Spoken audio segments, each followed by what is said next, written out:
Quero te convidar a abrir lá então, Mateus 28, versículo 19 e 20. Enquanto vocês procuram, qual é o contexto desse capítulo, é o contexto da ressurreição de Jesus.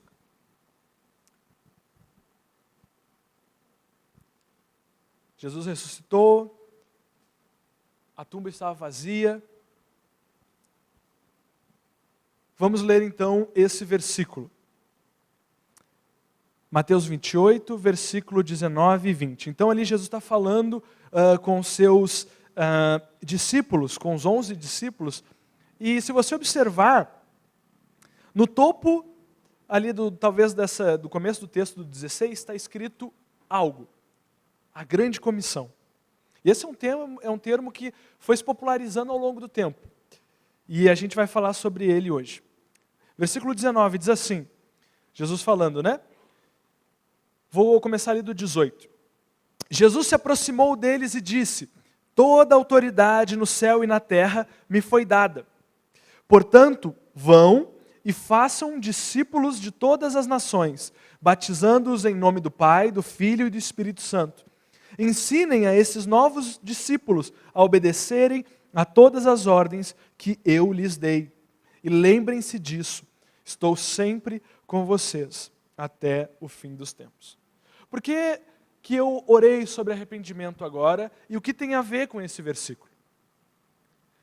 Porque a gente vai falar hoje, a gente tem que estar constantemente habituado a se arrepender dos nossos pecados. A gente tem que estar constantemente habituado a entregar para Jesus todas as nossas falhas, para que a gente não tenha nada que possa ser usado como acusação contra nós.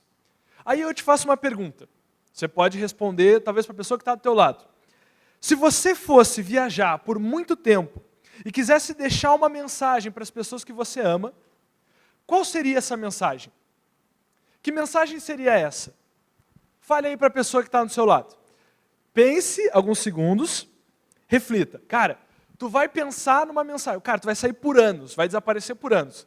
Foi preso, vai viajar em volta do mundo, alguma coisa desse tipo. Tu vai embora e essa pessoa não vai te ver mais. Qual seria a sua última mensagem para as pessoas que você ama e gosta? Qual seria? Fale aí para o lado. Fale aí para a pessoa do seu lado. Talvez seria, desliga a geladeira para mim. Deixei um sorvete fora da geladeira. E aí eu quero aumentar a intensidade dessa pergunta. Se você soubesse que você vai morrer amanhã às 9 da manhã, qual seria a sua última mensagem para as pessoas que você ama? Talvez você pegasse seu celular e, vou gravar uns stories aqui. Fulano, te odeio. Não, espero que não, né? Ciclano, tu nunca devolveu meu dinheiro, estou indo embora agora para sempre e tu me roubou. Fale para a pessoa do seu lado, se você fosse morrer amanhã às 9 da manhã, qual seria a sua última mensagem? A mensagem muda da dinâmica anterior ou não? Não? Seria a mesma mensagem. Cara, Jesus, esse versículo que a gente leu, ele é considerado a última mensagem que Jesus em terra falou para os seus discípulos. Se vocês conseguem observar, ele está literalmente no final do capítulo 28, que é o último capítulo do livro de Mateus. E Jesus diz, vão por todo mundo, preguem o evangelho. A última ordem de Jesus aqui na terra nos ordena o evangelismo de todos os povos e de todos os tipos de pessoa. A gente não pode encarar essa responsabilidade de maneira qualquer, ou de maneira, uma palavra difícil, de maneira leviana, ou de maneira a tratar isso como algo banal. Jesus disse, gente, vão lá e evangelizem o mundo, sua mãe disse, bota o casaco. É a mesma coisa? Claro que não. A ordem de Jesus, a última ordem de Jesus tem uma intensidade, é por isso que ela está no final. E aqui vai uma coisa muito importante. Não existe nenhum cristão, nenhuma cristã que esteja isento da ordem de pregar o evangelho a toda criatura. Talvez você diga assim, Mateus, até agora eu gostava de fazer assim, eu tenho um amigo, eu trago ele para aquele outro amigo, ou para um líder, ou para o pastor, ou para o culto, ou mando um vídeo no YouTube para ele e digo, olha aí, pega isso aí, escuta esse cara aí. Não, nenhum de nós está isento de ser um evangelista. Nenhum de nós está isento de proclamar as boas novas de Cristo, de testemunhar a respeito daquilo que Jesus fez na cruz. E em busca de sermos bons evangelistas, boas evangelistas, nós precisamos nos tornar inegáveis. Inegáveis. E o que eu quero dizer com inegável? Eu dei esse título para a pregação de hoje. Inegável. A gente vai trabalhar um pouco disso no final, mas ser inegável é ser de tal forma que as pessoas, elas podem até negar Jesus e dizer, não, eu não quero essa coisa de Jesus, eu não quero essa coisa de igreja, mas elas não podem negar que na sua vida existe algo diferente. Isso é ser inegável. A pior coisa que pode existir é um personal trainer que não consegue subir um lance de escada sem ficar ofegante. A pior coisa que pode existir é um dentista com dente podre. A pior coisa que pode existir é um instrutor do Detran que não sabe fazer baliza. E a pior coisa que pode existir é um cristão, uma cristã, que não é inegável com a sua vida. Porque isso sempre vai nos tornar propensos a ser acusados de hipocrisia. Então vamos mastigar esses 2 versículos, e aí a gente vai talvez entender e compreender a intensidade daquilo que Jesus estava dizendo. Vão. A ordem de Jesus, ela começa com um direcionamento ao movimento. Se talvez teu pai ou sua mãe diz assim, vai, e aí você fica o quê? Parado, porque você não sabe para onde ir. Mas vai, quando alguém diz assim, vem ou vai, o que tu entende isso? Tu entende que é uma direção para tu se movimentar. Você entende que é algo para, se você está aqui, você faz algum movimento para alguma das direções. Se a Rafa me chamar e disser, vem, eu vou o quê? Ai meu Deus, dá um passo para frente. Até aí estamos entendendo. Que vão é uma ordem de movimento. E essa ordem de movimento, ela representa algo muito interessante. A ação do evangelismo, ela tem a característica de nos fazer sair de onde nós estamos. O evangelismo, ele nunca vai funcionar de tocaia. Você sabe o que é tocaia? Quem aqui não sabe o que é uma tocaia? Todos sabem o que é uma tocaia? Quem aqui sabe o que é uma tocaia? Sabe uma tocaia? Maria Helena, o que é uma tocaia? Não sabe? Uma tocaia, desculpa, peguei os Movertin está aqui na frente, Movertin top. Sabe, Frederico? O que é uma tocaia? Hã?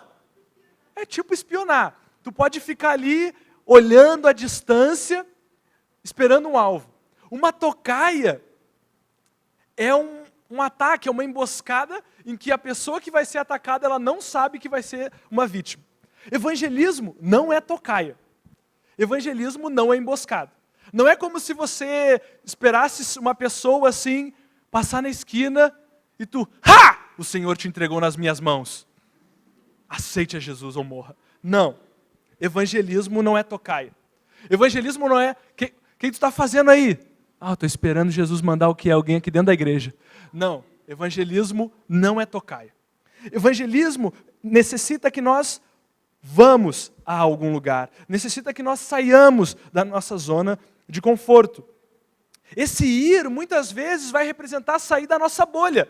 Mas, Mateus, eu não vivo numa bolha. Eu sou uma pessoa moderna, eu sou uma pessoa que vê muitos vídeos no YouTube, eu sei coisas sobre ornitorrinco, sobre o capital dos países e tal, não sei o quê.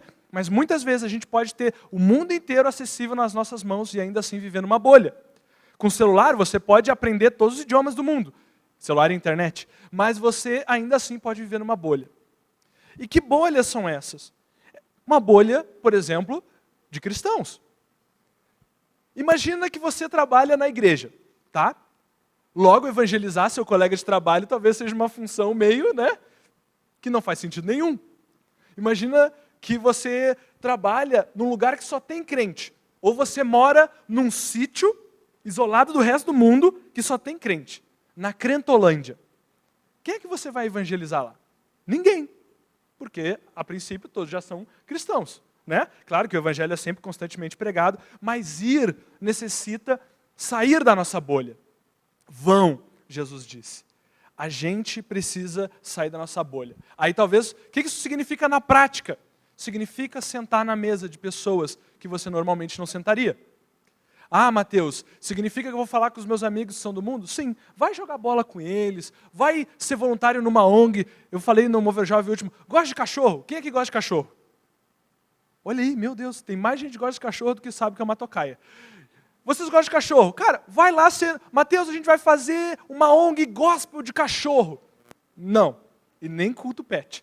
Mas, você vá numa ONG que já existe de cachorro e seja um bom cristão cuidador de cachorro lá. Saia da sua bolha. Não, Mateus, só vou ficar com meus amigos crentes porque eu tenho medo do capeta me pegar. Cara, não vai adiantar. Mais perigoso do que o capeta é a nossa carnalidade. E mais perigoso do que a nossa carnalidade por si só é não obedecer à vontade de Deus. É claro que isso não vai significar, então, Mateus, tive uma ideia. Meus amigos estão me convidando ali para uma resenha, para um rolezinho, eu vou lá encher a cara com eles e se rolar uma chance de falar Jesus, eu falo, Jesus, já meio torto, né? Não, não é isso. A gente não precisa perder a nossa firmeza daquilo que a gente acredita, a gente não precisa deixar de se posicionar e a gente também não precisa se isolar. Então, vão, sentem em outras mesas, saiam das bolhas. Às vezes a gente está numa bolha e nem percebeu. A ordem continua, façam discípulos. Depois de sair da bolha, você saiu da bolha da Crentolândia, mas você ainda está firme na palavra, você conhece aquilo que você crê, você tem uma vida diária com Cristo, o que você vai fazer? A ordem de Jesus é, façam discípulos. Façam discípulos. E aí talvez você está pensando agora, não, Mateus, isso daí é para o líder fazer o discípulo, né? Para o pastor fazer o discípulo, para o ministro de louvor fazer o discípulo, para o discipulador fazer o discípulo. Não. Fazer discípulos é algo ali que Jesus falou para os seus 11 discípulos, seus 11 apóstolos, mas serve para nós também. Sim, você com 11, 12 anos é um fazedor de discípulos. É uma fazedora de discípulos. Você tem o chamado de Deus, só por ser um cristão, de fazer discípulos. E cara, fazer discípulo é algo que está diante de todos nós. É claro que vai demandar certas coisas, a gente vai chegar lá. Você tem a missão de criar novos focos da família de fé. Cara, quem aqui faz uma arte marcial? Levante a mão, por favor. Uma arte marcial. Karatê, jiu-jitsu, judô. Vai lá na academia da arte marcial. Ok. Você vai lá, você pode criar um foco do evangelho lá. Você pode criar uma nova célula, não estou falando necessariamente do grupo célula, mas uma nova parte do corpo de Cristo lá. Você pode. Você só precisa se tornar mais inegável. Essa não é uma missão fácil. Ela envolve muita responsabilidade. Aqueles que, e aí é um aviso, mas não é um aviso para amedrontar vocês, mas é um aviso para incentivar, motivar que a gente se torne inegável com a nossa postura de fé. Não é uma missão fácil, ela envolve muita responsabilidade. Não adianta você dizer assim para uma pessoa lá eu vou usar agora o exemplo da arte marcial, lá na sua academia de judô, jiu-jitsu, karatê, kung fu, muay thai, krav maga, kung fu panda, não sei, e aí você não adianta chegar lá e dizer assim, olha, Jesus é amor. E aí quando alguém fura a tua fila lá no exercício, tu diz assim, desgraçado, morre, vai para o inferno. Isso não é ser inegável. Isso traz sobre ti algo que você não deveria querer. A gente tem essa responsabilidade, cara, tem sim uma cobrança maior em cima daqueles que se pretendem professores, pessoas que querem ensinar a palavra. Então, sempre quando eu tenho que vir aqui, eu venho com temor e tremor, sinceramente, todas as vezes. Eu gasto algumas horas me preparando, lendo, relendo, porque eu sei que diante de Deus, aqui existe uma cobrança maior para aqueles que querem ensinar a palavra. Mas isso não deve nos amedrontar, mas nos dá um senso de humildade e nos fazer reconhecer que é apenas por Jesus que nós conseguiremos fazer novos discípulos para Ele. É só por meio dele que podemos ser inegáveis. E aqui, Jesus está chamando para fazer discípulos dele e não de você mesmo. E isso representa ensinar o evangelho como ele é, e não como a gente gostaria que ele fosse, ou do jeito que nos agrada mais. De todas as nações. A mensagem era clara. Vocês lembram? Qual é a nacionalidade dos primeiros cristãos? Judeus. Eles eram judeus da religião lá de Abraão. Eles eram de Israel. E eles sempre tiveram problemas com pessoas que não eram judeus.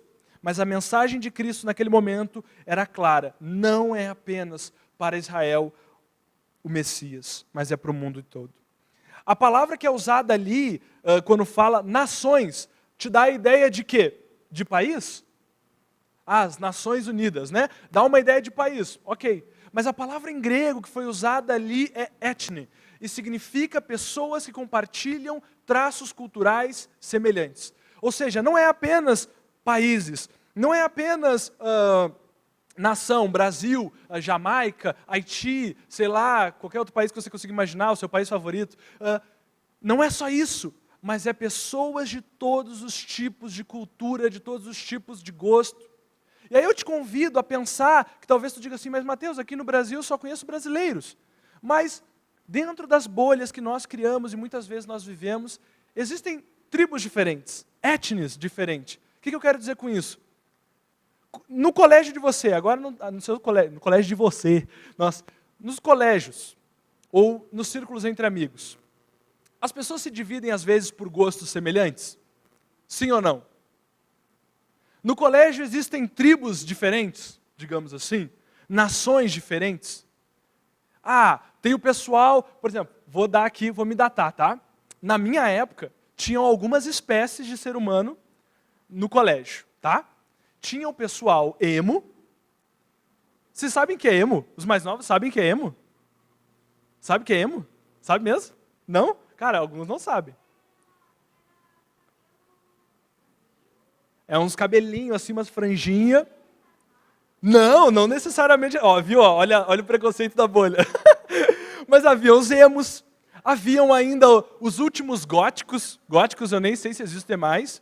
Haviam os metaleiros, né? Haviam o pessoal do hip hop, calça, como é que é?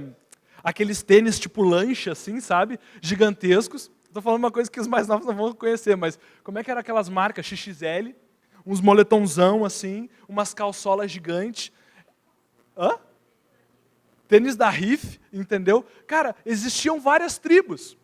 E o que Jesus está dizendo para os seus discípulos é: vai e prega o evangelho aos emos, aos metaleiros, aos pagodeiros, aos hip hop, aos pichadores, aos deschavados, aos maconheiros, às sem vergonhas, aos patricinhas, aos Mauricinho e Patricinha, nem sei se existe hoje, né? Mas tipo assim, pregue ao pessoal do K-pop. Não isola o pessoal do K-pop. Vai e prega o evangelho a todas as nações. Jesus, ele quer nos desafiar a pregar a todas as pessoas, a não separar as pessoas em panelinhas, em bolhas, fulano é chato porque não gosta da música que eu gosto, fulano se veste de jeito diferente. Vá e pregue o evangelho a todas as pessoas, batizando-os. Cara, quando Jesus diz batizando-os, ele vai querer se referir àquele sinal externo. Quem aqui é batizado? Legal, massa. Se você não é batizado, batismo é um sinal de obediência a Deus. Se você já aceitou Jesus como Senhor e Salvador, considere se batizar. Pergunte para alguém que conhece Bíblia, um líder, uma pessoa que você confia, e diz: qual é a importância do batismo? O batismo, ele é um sinal externo de algo que tem que ter acontecido no teu coração. É um sinal externo da transformação de Jesus. Porque Jesus está dizendo para os seus discípulos batizarem os novos convertidos, os novos discípulos, como um sinal externo. Será que existe um poder místico no batismo? O cara entrou lá, pecador, saiu santinho. Mergulhou de novo, pegou um pouco da água antiga, saiu, está mais pecador. Não. Se a pessoa se batisma por último da fila no batismo, ela está mais limpa ou menos limpa? Acho que vocês nunca se perguntaram isso, né? Mas Jesus está se referindo mais a uma questão espiritual, algo que acontece por dentro. A ordem de batizar os novos discípulos fala mais a respeito de uma realidade espiritual do que um mero mergulho, né? No nosso caso aqui na igreja, lá no Academia Peixinho, né?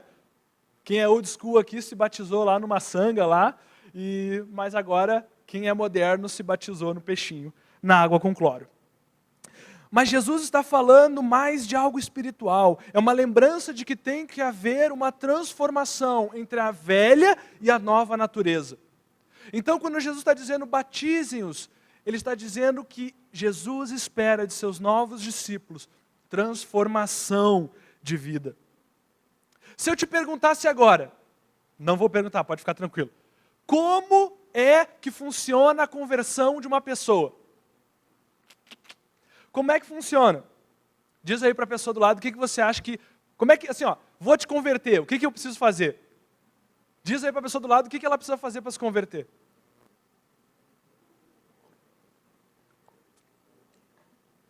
Talvez você tenha dito, no final do culto jovem, quando houver o apelo, você levanta a mão e diz, sim, Jesus.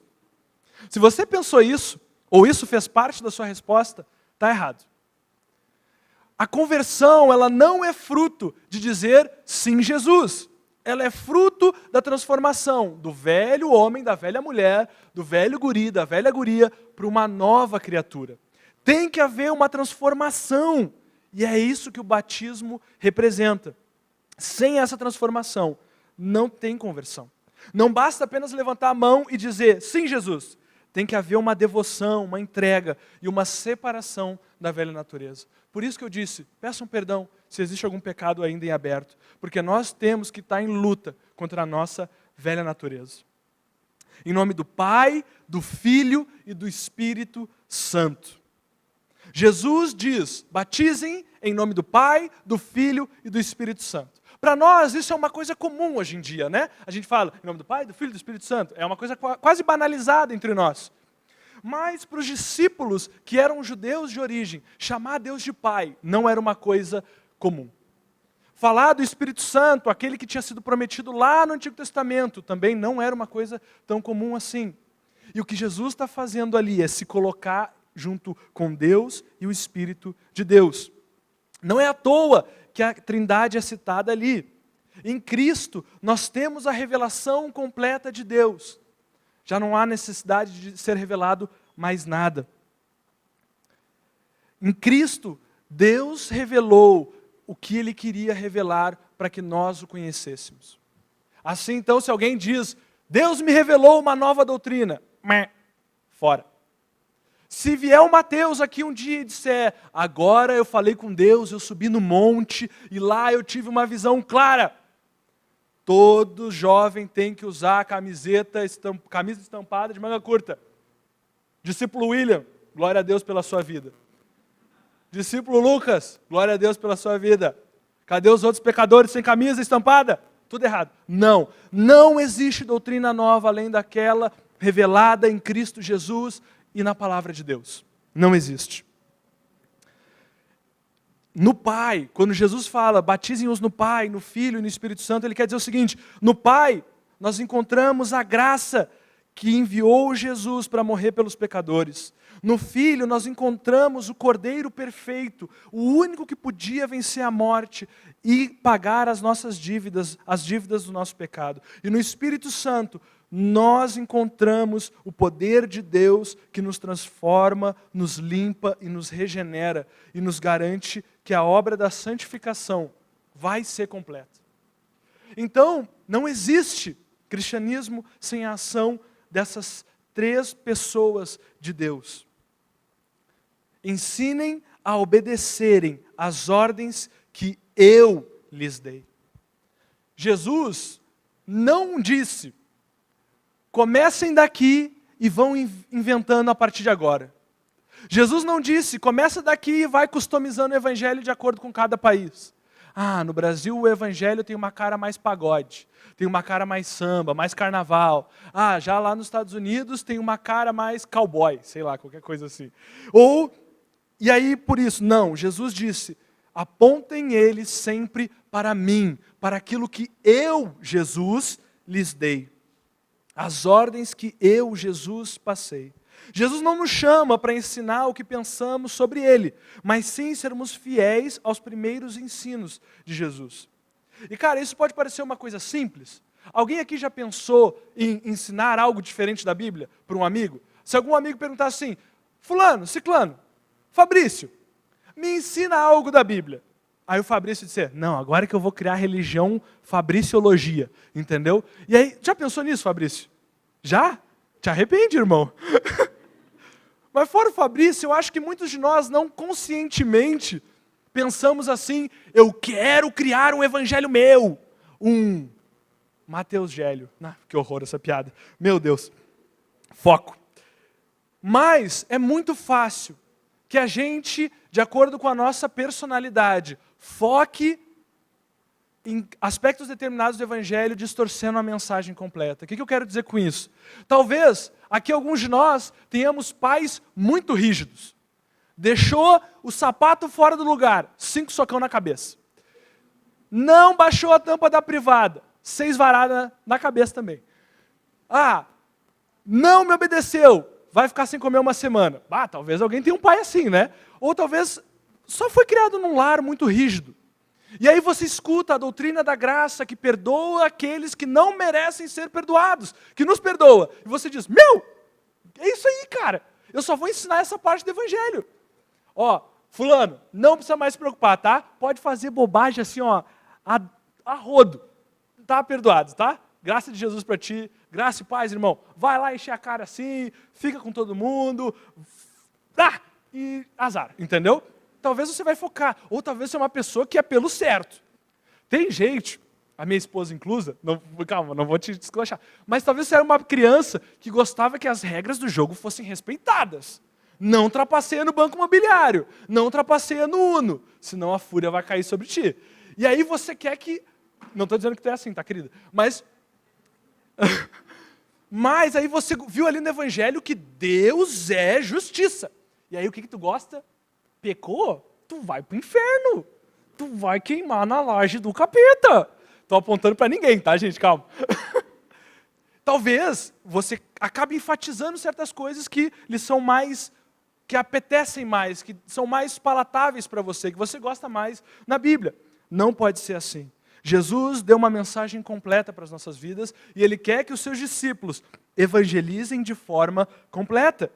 Sim, nós vamos falar da necessidade de se arrepender. A mensagem de Cristo é: arrependam-se dos seus pecados. Nós vamos falar da graça, nós vamos falar do amor de Deus, mas nós não vamos ficar torcendo o evangelho para que ele seja mais ou menos agradável para as pessoas, mais ou menos encaixado com o que nós gostamos. Os evangelistas devem se manter fiéis à mensagem original do evangelho.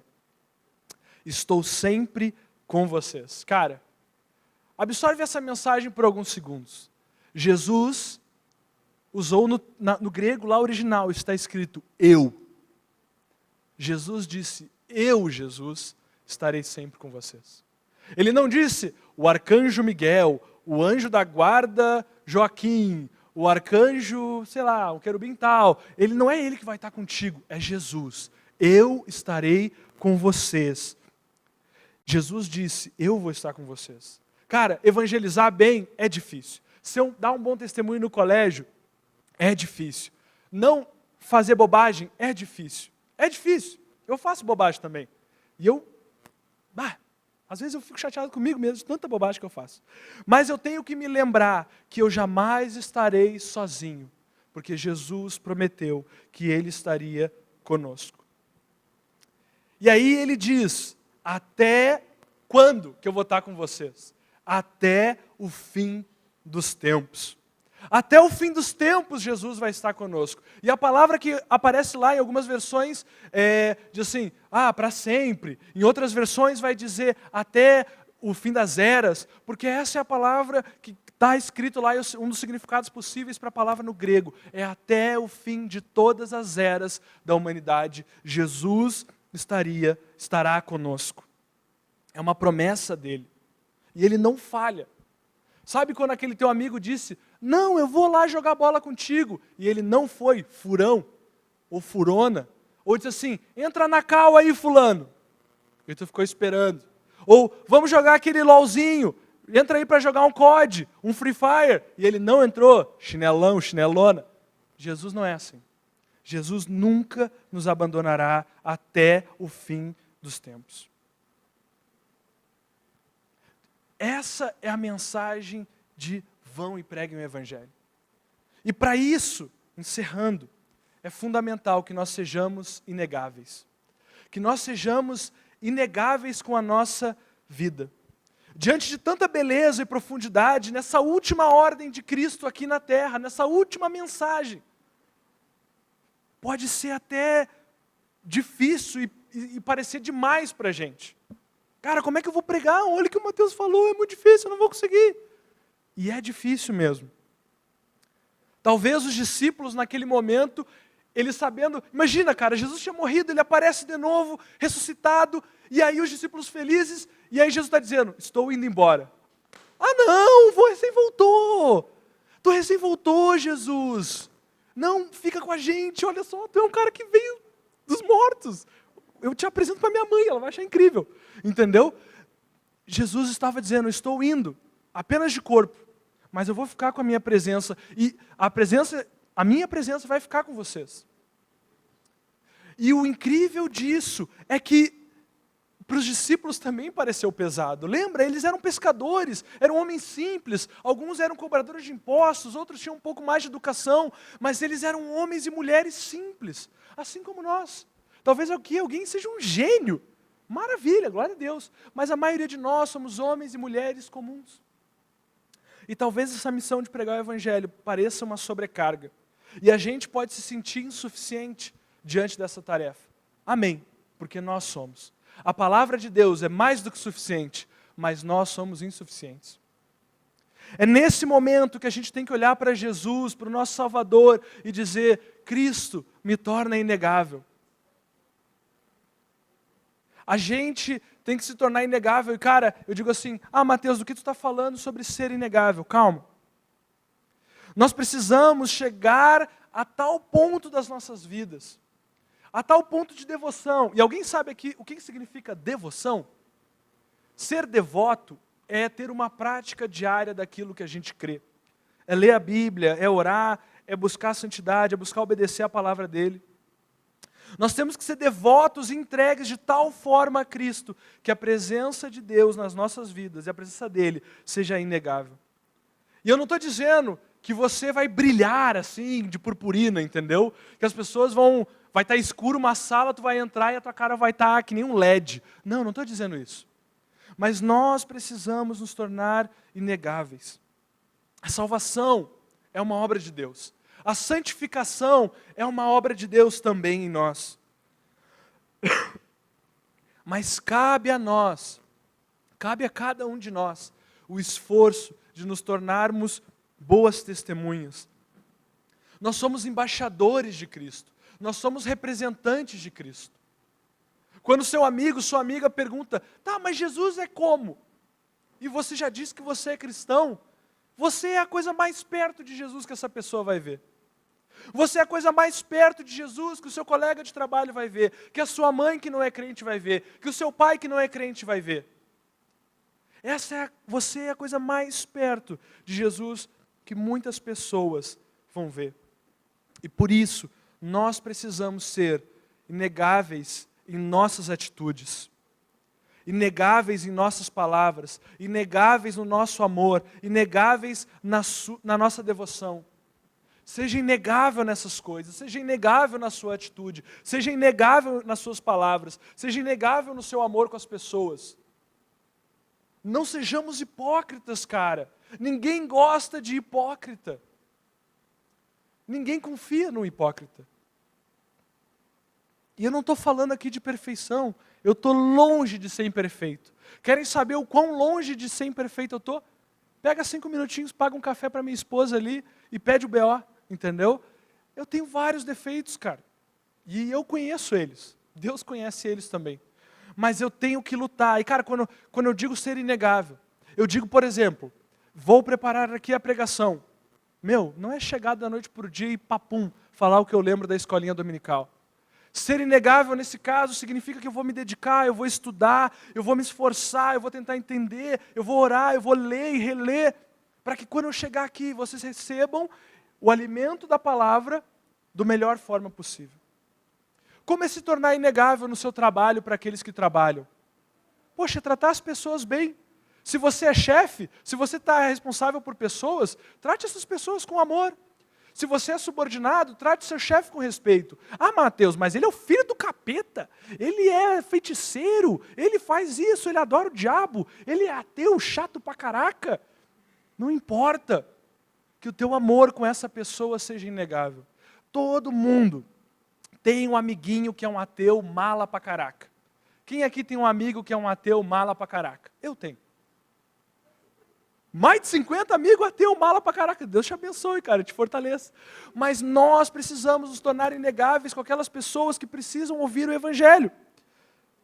Para que no momento em que ao elas escutarem a mensagem de Deus, escutarem a mensagem da cruz, talvez naquele seja o momento em que ainda elas não estão prontas para entregar a vida a Jesus.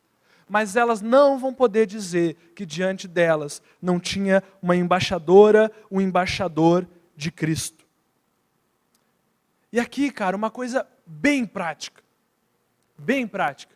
Quem aqui toca um instrumento? Você conseguiria tocar num show, no louvor, se você pegasse esse instrumento 5 minutos na sexta-feira e viesse tocar? Não. Você aqui que gosta de esportes, quem aqui gosta de futebol? Vocês acham que o Cristiano Ronaldo chegou onde chegou só para ser bonito? Não. Você acha que o Cristiano Ronaldo chegou onde chegou treinando 4 minutos de futebol por dia? Opa, bolinha, pum, pronto. Não. Quem aqui falou que luta artes marciais? Você acha que, sei lá, vou usar aqui um exemplo bem famoso, a família Grace, né, que difundiram o jiu-jitsu no Brasil, se tornaram o que se tornaram, porque 5 minutos depois do almoço eles iam lá fazer um rola rapidinho e resolveu tudo o jiu-jitsu deles? Não. Todas as coisas que tornam pessoas autoridades em algum assunto demandam esforço. Você gostaria de ser operado por um médico que fez um curso rápido de medicina, 5 minutinhos no YouTube? Não. Da mesma forma, por que nós achamos que eu vou ser um bom cristão? Diz assim, mas Deus, eu não consigo ser uma boa cristã, eu não consigo ser um bom cristão. Quanto tempo do nosso dia a gente tem dedicado para treinar a nossa devoção, para aprender da palavra de Deus, para entender o que significa ser inegável? Ah, Mateus, eu leio a Bíblia todos os dias. Quando eu entro no Instagram, eu sigo umas páginas gospel e às vezes tem versículo. Se isso é a nossa devoção diária, não dá nem para começar. E cara, eu não estou falando isso de novo, ai, Mateus está me acusando. Não! Eu estou falando porque qualquer coisa menos do que isso que eu falei é só uma ilusão. É só botar band-aid em quem está com um corte aberto no meio da barriga. Ah, olha aqui um band-aidzinho, pá, vai ficar bem. Não. Você quer ser inegável. Pegue horas do seu dia, pegue uma rotina e vai estudar a Bíblia. Ore para Deus. Fale com teu Salvador. Estude. Torne-se um especialista naquilo que você crê. Cara, essa é uma das coisas que mais me choca. E aí eu vou ser sincero. É uma das coisas que mais me choca.